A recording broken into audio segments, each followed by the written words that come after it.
Hello guys, in today's video I'm going to show you how you can check your screen time passcode if you have forgotten it.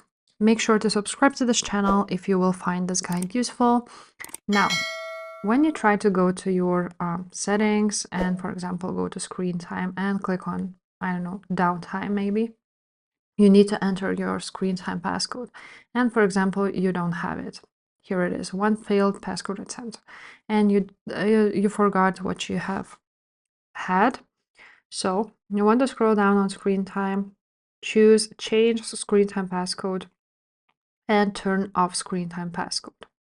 After you have done that, if you don't know the screen time passcode, click forgot passcode.